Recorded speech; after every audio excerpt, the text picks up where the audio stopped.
this is Ryan Thompson, and everybody wants to let you know that you may be a great goalkeeper, you're just not very good at technology. Oh my God! Hey, I'm learning, brother. Hey, my two daughters know more than me. See, you should get them to do it. I know. Hey, I just dropped them off for daycare. Ah. Oh man. So how's it been going? Been good, man. Quality, spending some quality time with the family, like this is just real hard times for everybody, so trying to make the best of it, brother. Yeah, I've been living this life for 2 years-ish since my car wreck. So, I mean, when everybody's freaking out, isolation, I'm like, guys, I've been sitting on my porch for 2 years. Man, kudos to you, man. I don't know how you do it. It's mind over matter, and you just figure out a way to go through the boredom.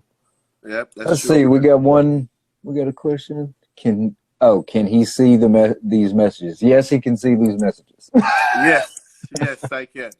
So if any of y'all have any questions now, your Wikipedia said that you haven't retired from the Jamaican national team. Yes. Now, have you or haven't you?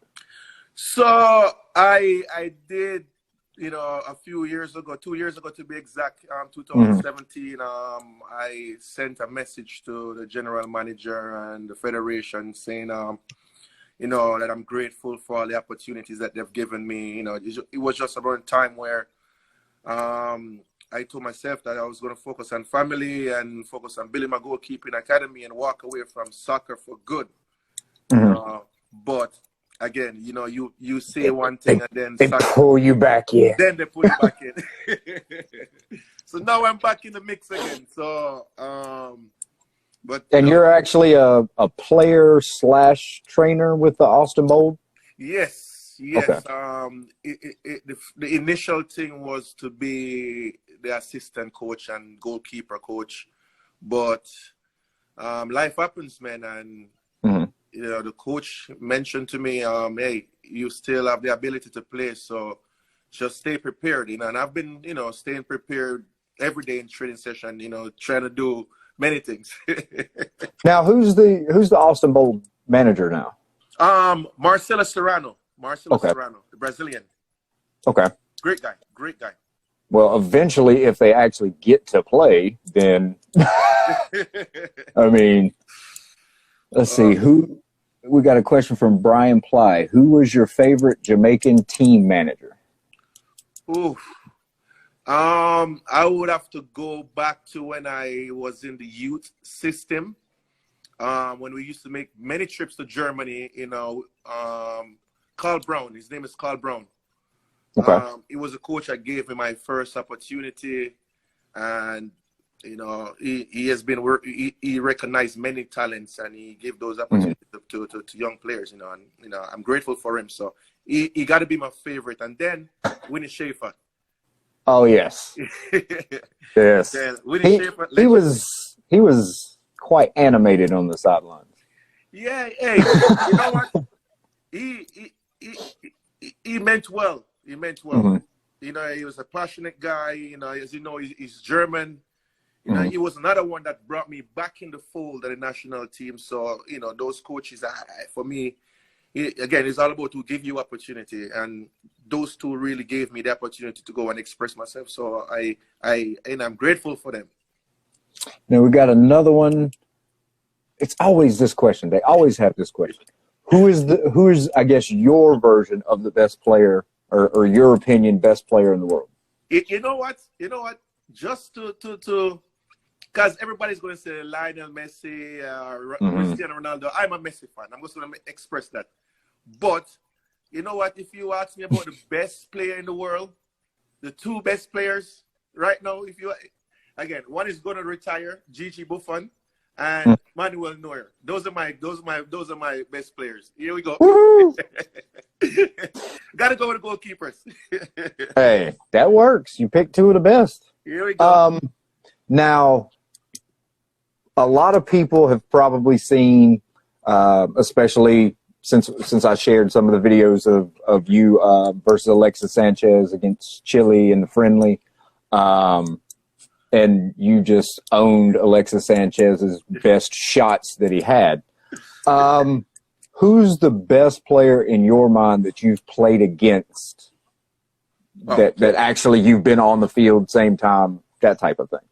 You know, yeah, I would say Alexis Sanchez, if you ask me. Okay. And I know a lot of people, they watch games, and it's a whole different thing when you're on the field playing with those players. Like, I pretty much witnessed Sanchez single-handedly lift Chile up that day. He was unstoppable. He was running a wreck all over us, and we had a very good team. Matter of fact, we won that game. But it was just Alex Sanchez's show, you know, and thank God I was not necessarily in good shape, but mentally I was ready for the game, because I was just coming off an injury, an hamstring injury for a month. And that week was my first week worth of training, you know, throwing into the fire, playing against a player who was being at his highest, you know, best performance in his peak for many years, you know. So for me, it was and that was a really good Chile squad too. I mean, they didn't really for that. I don't think they had Arturo Vidal that day, but they had everybody else. Yes, he was the only one. It was the same week. He met a car accident, you know, coming from a casino. So he missed that game due to that injury, due to the accident. Okay. Well, yeah, it was Alexis Sanchez. And next one was Honda. You know, we played against Japan in where was it? Niigata. Yep. Okay. And somebody just asked again, what does it feel like to play against one of the best players in the world, like an Alexis Sanchez or a Messi type player? I mean, you pretty much just kind of said how it feels. Hey, you know, now shout out to that question, you know, because some of these questions that's coming, it brings me back to my youth stage. You know, you initially started out this journey to just play sport. You never know where it's going to take you. You know, and years later you find yourself playing against some of the best players in the world. It's a surreal feeling. You can never picture it. It's hard to picture until you're in the moment doing it, and it's like a dream unfolding. You know, like right now. It's amazing. It's hard to paint though. Now tell me this. I'll take you back, since you like going back. I'll take you back to the Georgia Dome, 2015. Yep. Dwayne goes down. I think the game before. 2 games before against El Salvador, yeah. Okay. So 2 games before, y'all walk into the Georgia Dome against a U.S. team that media, everybody was saying y'all pretty much were the underdogs. Y'all had no shot. Even though looking at your team, you had the better athletes. You had the faster guys. You know what I'm saying? On paper, y'all were the massive underdogs. But on the field, you showed on paper don't mean shit. But the thing that I'm trying to figure out is, you were there. You were in goal. The U.S. shot a lot of times. But my thing is like this morning watching the highlights, you could hear the very pro U.S. announcer commentary team. They said a few times, Ryan Thompson looked shaky in goal. He looked shaky in goal. Now, my thought process on that is, I know Ryan. I've seen Ryan play. That's not shaky. There's 70,000 fans. He's playing the U.S. It's national TV. But the one call, I thought I saw it the right way, and this is where they said it got shaky, was the goal with Bradley. Oh. When you went to catch the ball, it looks like you had it cradled, but your knee knocked it out of your hands back forward. And then when you went to go get it, it looked like, I don't know if it was Kamar Lawrence or somebody like that, was underneath you and kept, when you tried to pull it in, you couldn't pull it back in. So it was like almost everybody's legs were playing against you. So, I mean, you really couldn't do anything after that. It's let's go back through some of the questions. I say we could dissect the questions, right? Mm-hmm. You know, I watched the game many times. I ended up making 9 saves. Mm-hmm. For any goalkeeper, that's great. 1v1, shot from Fabian. There were some great moments in that game. Mm-hmm. Were there nervy moments in the game? There's nervy moments in every professional player's career. Every game, every player played, there is nervy moment. Mm-hmm. And if I tell you this, you probably won't believe I was having a blast out there. I wasn't one bit nervous. I was more nervous going into the game versus playing in the game. The minute I step on that field, it was about, you know what, I'm going to express myself because I've worked so hard to be there. I know that I'm there. Ain't nobody going to take that away from me. I'm just going to express myself. Mm-hmm. My wife is in the stand, American, my college friends were there. All my friends from Jamaica watch it. It was a moment for me to go and show how much I love my country, and how much I still appreciate America because America is my adopted country, So, for me, it wasn't a nervous moment. It's just, as you mentioned, they were pro-U.S. commentators, So whatever I did that day, it was always going to be about what I didn't do, So, and that has always been my battle as a player, and I want to change that. And that's why I'm going into the coaching part so I could, uplift many goalkeepers. You're going to have people that say many things.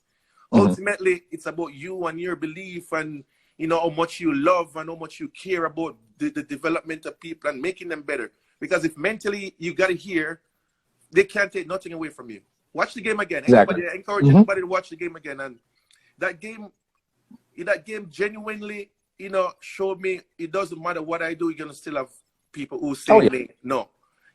We ended up 2-1. And so let's go back on the goal. We ended up winning the game 2-1. And that goal, yes, hard shot, deflect, bounce right in front of me. The ball did hit my knees. And I had full control over the ball to go get the rebound. Of course, my defender, I love Lawrence to death, he slid and he took the ball out my hands, and then there was Bradley there to finish it, But again, you talk about the teaching aspect, a split second, a split second in your technique, split the one mistake, could lead to a goal that could lead to a controversial moment to give people can of worm to talk about. So when I teach these things, I teach that 100% focus in every single moment, and I feel I have so much to offer to young goalkeepers coming up because of my experience, the highs, the lows, the in-between, the things that never happen, the things that happen, it is amazing. But that moment, I love that game. It's one of my favorite games to be. For me, it's one of those. If you watch it as a tactical fan, to watch your reactions and stuff like that to some of the shots, like Aaron Johansson's shot that was almost point blank range and it went way over, and you know what I'm saying, the defenders are sitting there saying, "Oh, what?" You know what I'm saying, like, "Were you ready?" or whatever, and then you turn around and then you're telling them, like, I can see, I know where it's going to go. I knew where it was going to go over top. And it's like, see, that's what, when the announcers kept saying, "Oh, he's shaky," or this, that, or the other, it's like, no, he's actually explaining to the guys on the field, dude, I know the angle. I know the speed the ball was going, where it's going to end up. Yeah. Like, even with the one that you took off the chest and sent it sideways. Famous. That's a famous one. That's another famous one. I mean, it's they almost were like, "Oh, well, it could have been a mess." No, he knew where he was going with it. Hey, Ryan, let me ask you a question. It was perfect timed. Ryan, Go ahead. Let me ask you a question. How often you see those same saves make it to save of the week or save of the year? Every week. The ball is dancing at you. And all you can do is either put your face in it or put your chest in it or you run. I chose to put my chest in it. I took that one for the team. But see, the thing that a lot of people don't understand is if you watch that game, yes, you had 9 saves. You were getting shot at right and left. Brad Guzan gets shot at like 4 times and allows 2 in. So on the day, you outplayed Brad Guzan by light years. And it's incredible to see a Darren Maddox and what's Barnes' first name? Giles Barnes.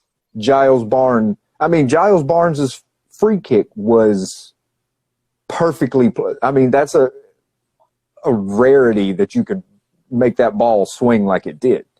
And honestly, at that time, I didn't know Darren Maddox could jump that high. Yeah. I know he can run, but I didn't know he could jump.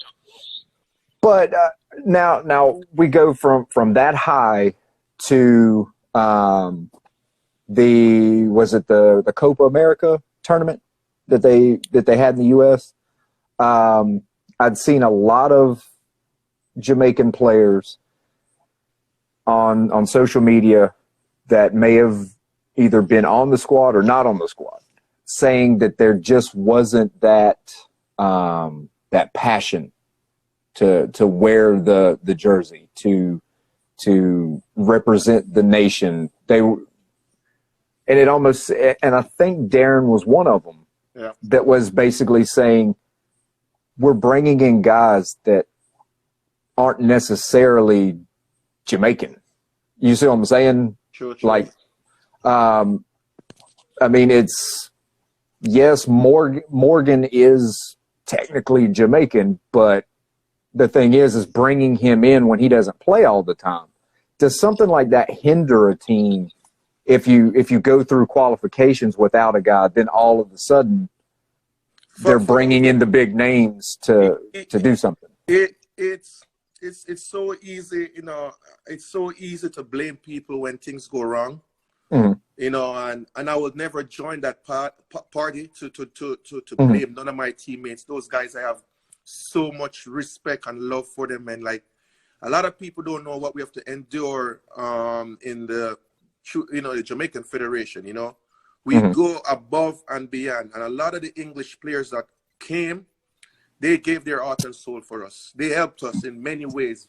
Fights that we had to fight behind the scene, fights that we fight on the field, give us the notoriety that we need, just having a West Morgan on the field, makes our value goes up.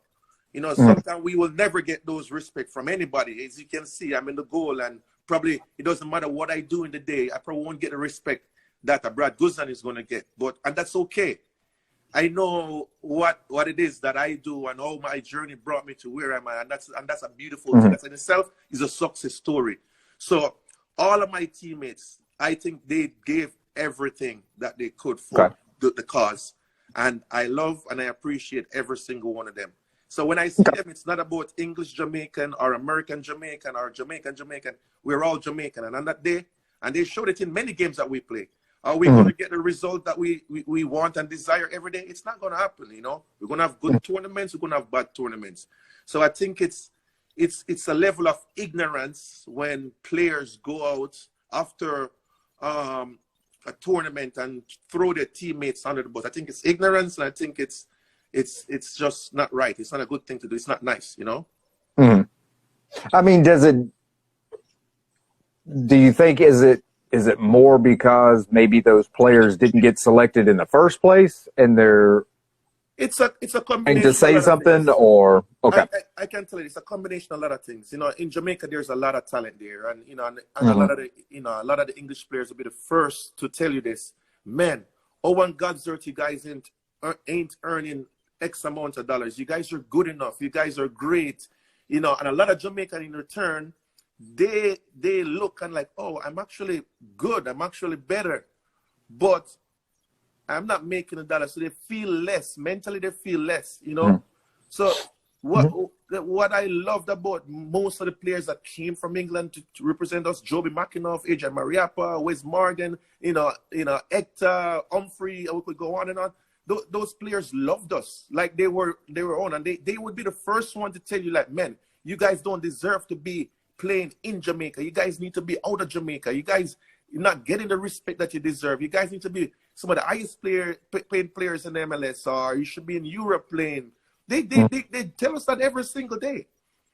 you know, but not everybody have the mindset and, you know, to accept that, man, there is challenges just being Jamaican, and I have to fight these challenges every single day with a clear and positive mind frame. It's hard, you know. I get up every day and I do it. You know, when I have my chance to play, I play like there's no tomorrow because I'm playing for 100 goalkeepers who's coming. I'm not playing for Ryan Thompson. You know, I'm playing for the kid who's going to get the next opportunity. When I came to college, you know, doing what I did on the field, that's why I played, man, you know. So, you know, it's a tough skill to have, you know. And thankfully, I'm grateful, I'm humble that, you know, God has blessed me with that ability to be appreciative of where I'm at and how I achieve what I achieve and how I got there, you know. Very grateful. Now, what about a player, and I'm just giving you things that I've seen, you know what I'm saying, that I've seen fans say, you know, over the years. A player like, say, oh, God, what's his name? Leon Bailey. Yeah. Where it's, I don't know the actual ins and outs of it, but just it seems like he doesn't want to play down and play for Jamaica. But I don't think that is true. I don't think that is true. Okay. I think because that's just what, you know what I'm saying, the German media and some of the footballing media had said something like his dad wants him to play for a better team than that. There is many things, you know, yeah, I love my country. Again, I don't know how much I can say that, you know, I love my country, you know. Again, I love my two countries, the US and Jamaica. I got to throw it out. I love the US because I'm American as well. So, the thing is, when the likes of Leon Bailey and Wes and all the Rudolph Austins of the world, you know, come to Jamaica to play, when they experience the high level of professionalism, and to come to Jamaica Federation and it doesn't exist there. Okay. You know, and this is, again, and I might get a lot of heat for this, but it's the truth. Our federation is failing us. Now, see, that's something that I've heard a lot of players and I guess they're some of the mayors and some of the representatives. It is the biggest problem. That is our biggest problem. You know, our federation is failing us, and you know, it's hard for Leon Bailey to come to Jamaica and like, man, I'm playing for Bayern Leverkusen where I'm getting treated properly, and to come to play for my country where there's nothing, you know. Like we Jamaica do it in the last minute. Our federation will do things in the last minute, and it doesn't work like that. When you're competing with likes of Mexico, Costa Rica, the US, we probably win based off our ability one or two times, but in the long run we always lose because we don't have a proper structure in place to help our youth succeed, you know, help our players succeed. And I think that's the big issue with a lot of players coming down to represent our country. They recognize that from the first action of the federation, and they talk against it. You know. Well, and it was between 1968 was the last time that Jamaica had been in a Gold Cup final until y'all did it in 2015? 2015, 2017, you know. And see, in 2017, honestly, to me, y'all would have won it if Andre didn't break his hand. Yeah, he was amazing. Andre was amazing that tournament, you know. Again, Jamaica produced excellent goalkeepers. They just don't get the love and respect that they deserve. You know, you see Dwayne Miller, you see Dwayne Carr, you see Andre Blake, you see Donovan Ricketts, you see myself who came out, you know, in the beginning, and you know, it's one of those things, man, where only if they had given us an opportunity, but thankfully, Andre is doing it right now. You know, and it took years before he gets the opportunity, but when he got it, he's showing the world, just like Donovan Ricketts did. You know, just like me, my short period was when I get it. You know, you know. And for everybody in the chat, just to give you a quick brief overrun, I met Ryan. What was it? 4 years ago? Yeah, Charlotte. Yeah, 4 years ago. He was in St. Louis. I was watching the Charlotte Independence at that time, and ended up striking up a conversation. His agent and me talked. I started finding sponsorships for him. Appreciate it, brother. And now and we'll get into that backstory because I know the fans would love to hear that. But one that I could never get done, I spoke to Mr. Rohan Marley on multiple occasions. I kept trying to get him the Marley coffee and Marley drink stuff from Rohan Marley. And the biggest selling point was, and I'll let Ryan tell some of the story that he wants the world to know. But the biggest selling point was Ryan actually knew Rohan Marley from when he was a youngin'. Yep. Way back. So I mean, it's if Ryan, if you want to tell kind of how that transpired. No, it's funny. We still, Ron and I, we still texting every once in a while. When you see things going on. Ryan, you're doing well. He sent me a message here and there.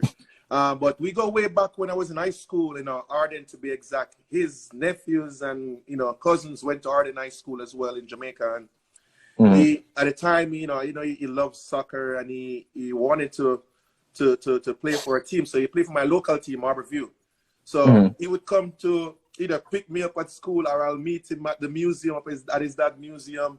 Him, myself, Akeem Priestley, and Nickard Evans, some of my school friends. And we'll jump in the back and we'll go to training together, man. And it was like a daily thing, And just to, it felt good, hanging out with Bob Marley's son, the guy's a legend, So, but Rowan is an amazing guy, man. Amazing guy. My only worry is he doesn't have a neck. He's like jacked. But now we have some fans that are in Europe and stuff like that.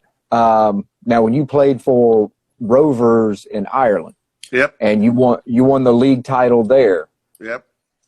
Now, was it you were the first? I thought I'd seen something. You were the was it like the first Jamaican to win a European title? Or played in the Champions League as well. Okay. So you were the first Jamaican to play in the Champions League and win a league title in Europe. Yep. Wow. See, y'all didn't know he was that famous. Actually, I didn't know you were the first one to play in the Champions League. Damn.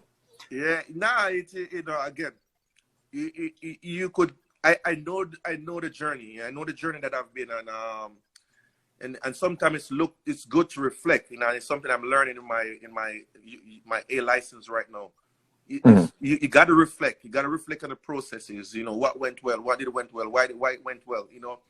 And a lot of things, man. It was an amazing ride. It was an amazing ride, man. I made great friends. Came to college. That was something that was arguably either a good or a bad decision. Should I go to college? Should I go to pro? I went to college. And I met my wife there. Now I have two kids. Two beautiful daughters.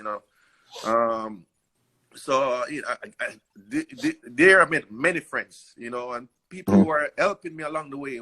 Helped me along the way.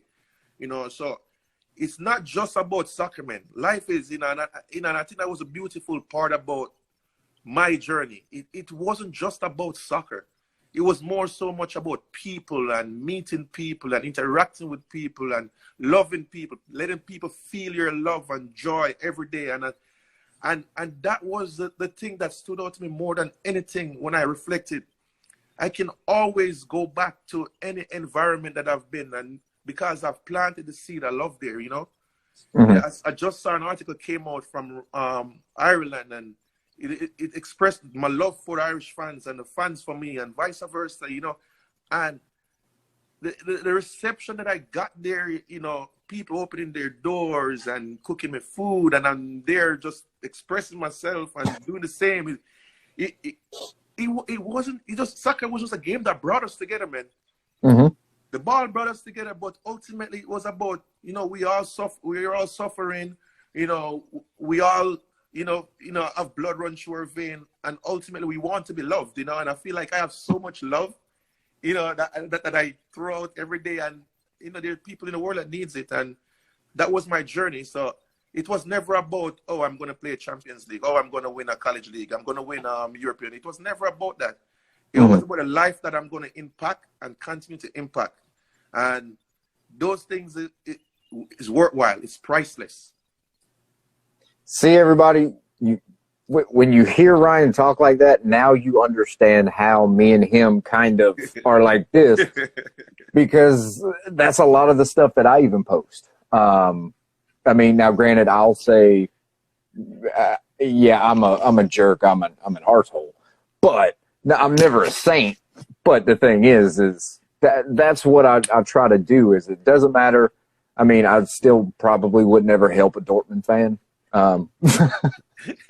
Okay, I won't help them financially. I'll help them mentally, but I'm not helping them financially.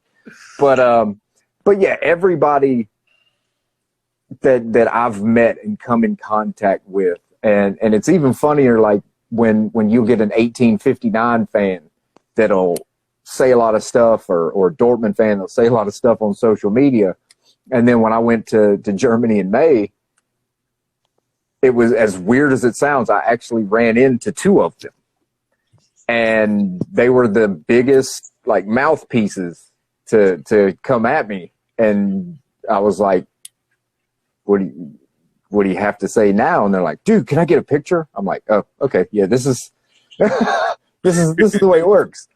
So I mean, it's all one of those things that, and I try to, if I'm gonna banter with somebody, it's gonna be banter. It's nothing personal. If I see you in the street, right now I'll run away. But in a normal day, I'll buy you a beer. We can hang out. We can talk. We can, you know what I'm saying? Once you go in the stadium, then you're a rival. When you come back out, you're not. So, I mean, it's one of those things that, I mean, I mean, and you can even look at everything that's in my room. All of these jerseys over here, the James Marshall jersey, the Bradley Lowry jersey. I mean, I wouldn't have any of those on that wall if it wasn't for this game bringing, you know what I'm saying, people closer. And I mean, like, I swore I'd never buy an England jersey, but after Bradley Lowry passed, I had to. Like, I would have never known the story of James Marshall from Haiti. I'd have never known his story if it wasn't for this game. And that's a Haitian player that I really respect, strictly because great player, underrated, great player, but underrated. But the thing is I didn't realize that everything that happened to him and his family during the earthquake of Haiti, and how now he can't even go back to play for Haiti in anywhere but inside the U.S. because I guess it violates a refugee status or something like that. Yep.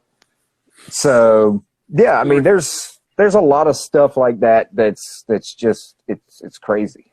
But we're coming up on the last couple of minutes, so I'm gonna get one last thing from you, and then we'll let you go. A part of the Halftime with Bayern Ryan show is inspirational motivation. I know you've already given some of that, but right now, and we're going to do it opposite of the way the people have done it so far. This is not a coronavirus speech. So the thing is for anyone that needs motivation through the next half of their day, the next half of their week, month, life, whatever group you want to speak to, can be goalkeepers, players, fans, anybody, non-coronavirus based. But yeah, this is your time to just give them a motivational speech to help them get through whatever they need to for the second half of their day, week, month, life. Yep. Again, whatever you do, I don't know how you do it, but make sure it starts with love. You know, for me, in the beginning, all it started with was the fact that I love soccer. And the love for soccer got me places, met people, you know, and people in return start feeling the love that I have for the game and for people, he just carries around, man. When there is problem, lean back and love. It's the easiest thing to do.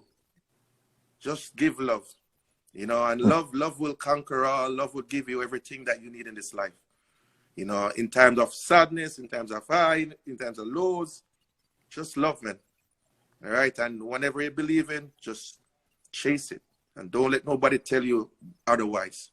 Chase it with love, and you will be all right. Chase your dreams with love, and you'll be all right. All right. Hey, much respect. Couldn't have said it better myself. And before we go, I've got we've got Bundesliga Phil down there. That's actually Phil Bonney from the he does the international commentary for the Bundesliga games. And yes, Phil, we understand that all the unemployed commentators they need love too. I mean, I know all of them are freelancers, and right now they don't have anything to call or anything like that. So we need to, everybody go on Phil's page while you're here, Bundesliga_Phil, show him some love, give him some follows, and then send him a message and say, at least make a post so we can like it. Because he literally started this, he literally started his Instagram account so he can come on and do a live interview on Friday. Yeah. So I have to walk him through it more. So I'll probably have to call him and everything else like I did you, because y'all don't know technology well. Hey, put it this way. I got better today with this technology stuff. And that's what matters. Learn something new every day. Exactly. Growth. There's one more thing. Now, everybody, I want y'all to see. I know y'all saw the shirt at the beginning. This is the Jamaica shirt that Ryan sent me. So it's actually one of the cooler shirts that I have. I mean, granted, it's not a Franck Ribéry. It's not a Franck Ribéry. But honestly, this actually is one of the, probably besides the Haitian jersey, or match-worn Haitian jersey, this is the rarest shirt that I mean, you can't find one like this. So, boo! But no. I wanted to thank you, at least in I guess that we can classify this as in person. But I wanted to thank you for this. And I can speak for everybody on the list below. If you have any players that you could on the bold, Andre Blake, any of those guys that want to come on here and just talk, boost morale for the fans, that's what this is for. Because I know fans are hurting just as bad as they are. Yep. So it'd be cool if you knew, even like I said, even Austin Bold players. Just hit me up. We'll throw them on there. No problem, man. No problem. You know, I can definitely do that. And there's so many players out there with so much unique stories, man. And again, Ryan, I think you're doing an amazing job with everything, man. I admire you a lot, more than brother. I appreciate that. Thank you for everything. Thank you for the support through my personal career, and even now, while it's winding down and making a transition to another career, as a coach, man, again, you're still supporting me, and I appreciate that, brother, man. Again, much love, much respect all the time, brother. Yes, sir. So I guess we've got like 30 more seconds before. So RTG. Everybody go like the RTG Academy page, so you can follow Ryan and his academy. Besides the RTG, is there anybody else you want to shout out before we go? Just stay strong in this time, everybody, man. Everybody, we all going through the serious crisis right now. So again, just stay strong, stay positive, spend time with your family. That's what matters, man. Stay close to your family, keep them safe, and just continue to spread love in any way you can. Well, everybody, you heard it from Ryan Thompson and Bayern Ryan. Y'all have a good day. Stay safe. Wash your hands.